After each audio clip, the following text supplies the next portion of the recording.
So as a party, one of the greatest challenges we have is fending back the Democrats' self-proclaimed prophecy that we have a war on women.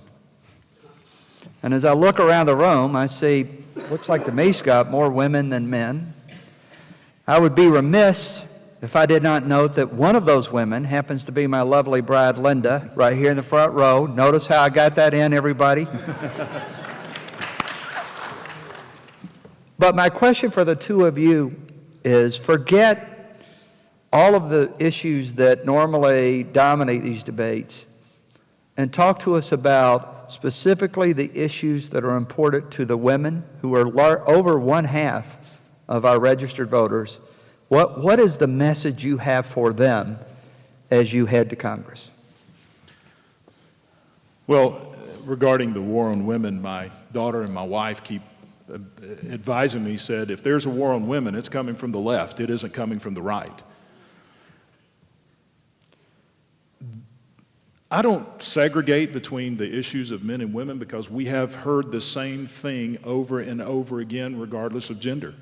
As I said earlier, we stood on the porch steps of over 60,000 voters in this district, did 30-plus meet and greets, 10,000 phone calls so we could hear what the issues were to the voters in this district.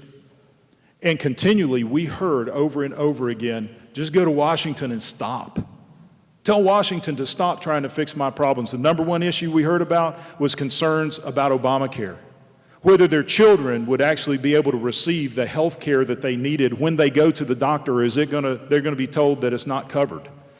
Are their children actually going to have a future because of this debt and that Congress can't control itself and keep spending ourselves into oblivion?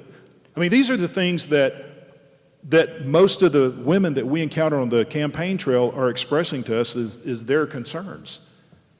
Their concerns are the growth of government, the regulation that's over-regulating the businesses. In fact, I had one lady that said, you know what, I just lost my job because my employer closed the door because they just got tired of dealing with the regulations coming from Washington, D.C. Now I'm concerned about what I'm going to do to make a living.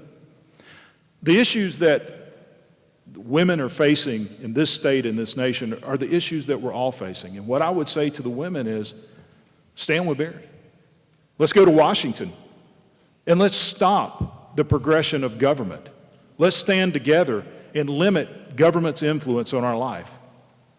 We're all one party. We're all one people. Let's stand together. There was a story in the paper, I think today, in the Atlanta Journal-Constitution about this fellow Bergdahl, and it said that Bergdahl looks good. Well, frankly, I don't care how good he looks. But what struck me is we make this big hoopla over an apparent deserter, and yet nobody says a word about the 6 brave soldiers, military personnel, who apparently were killed in operations directly related to or as a result of his leaving his post and then trying to find him. And can you imagine the anguish in those mothers' hearts as their sons were brought home in caskets?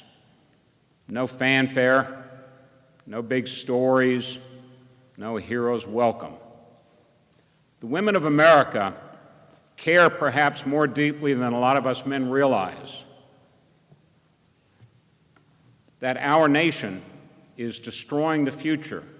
We're destroying individuals. We're destroying homes. We're destroying home places and families and jobs and small businesses. That women, perhaps even more than men in many senses, as those who give birth to our children and who have a special relationship to nurture those children and do everything in their power to provide a meaningful future for them, as they see it being wrested away by the ill-advised, possibly criminal actions and policies of this administration, whether it relates to the economy or our national defense. That's why, despite Barry worrying about whether the Senate would go along with an inquiry or an impeachment, the time has come to try to do everything we can to hold this president and his administration accountable for taking away the future of not only our women, but their sons and their daughters. So let me just follow it up. Frank Luntz, who is a good friend of all of ours and a great consultant, had an interesting statistic. He said that 70% of men judge the success of their lives by how their career goes. 70% of women judge the success of their lives by how the lives of their children go. And the number one issue they cared about was, would they have a job, would they have a home, and would they have a life? Specifically, what are the things you would do to jumpstart this economy, create jobs, and otherwise help mothers understand that their children will have a better future than we did? Here again, I think one of your earlier questions, it's difficult there are so many areas in which the federal government involves itself to the detriment of our communities, our homes, our schools, our businesses, our lives, that it's difficult to pick out in the short time that we have those things that would really make a difference. But what we have to do, what we have seen build up ever since the so-called Great Society of Lyndon Baines Johnson, that was really, I think, the real start of the demise of the American economy and the growth of government. We have to stop looking to the government to solve every problem. It's not the government's job to create jobs. It's not the government's job to make sure the economy does well. If it would just get out of the way, we'd have a booming economy. We are poised, for example, next year to become the leading exporter of petroleum, even greater than Saudi Arabia. And yet this administration continues to do everything that it can to stop that and slow it down. What we need to do is stop the regulatory stranglehold that is actually growing. As bad as it is, it's growing. We have the Consumer Financial Protection Bureau that is actually, you talk to mortgage brokers and bankers and credit unions, it is actually cutting off options for families to get mortgages. It is cutting off the ability of small businesses to get loans. So that, I think, Randy, is probably the first place to start, to reinvigorate and reinstill a sense of hope for our children and our small businesses, to stop this regulatory monstrosity that is killing us. And we have to do it, frankly, at all levels of government. Now, I can do my part, have done, and will do my part at the federal level, but we need to see the same thing happen at the state and the local level as well. The issues that we are facing in America and our economy are broad. It's like they're coming from different directions. I sat with some physicians recently, and they said, we feel like we're getting attacked from all directions. In fact, one physician was only 43 years old and had already decided he was going to retire. He said, because through Obamacare, I'm getting the overregulation on this side, and then through Dodd-Frank, I don't have access to the capital I need to expand, and then all these regulations, HIPAA, and everything else coming up on me, I'm just tired of it. When he retires, 3 or 4 people, and some of those are women that have children, are losing their jobs. Washington is not the solution. Washington is the problem.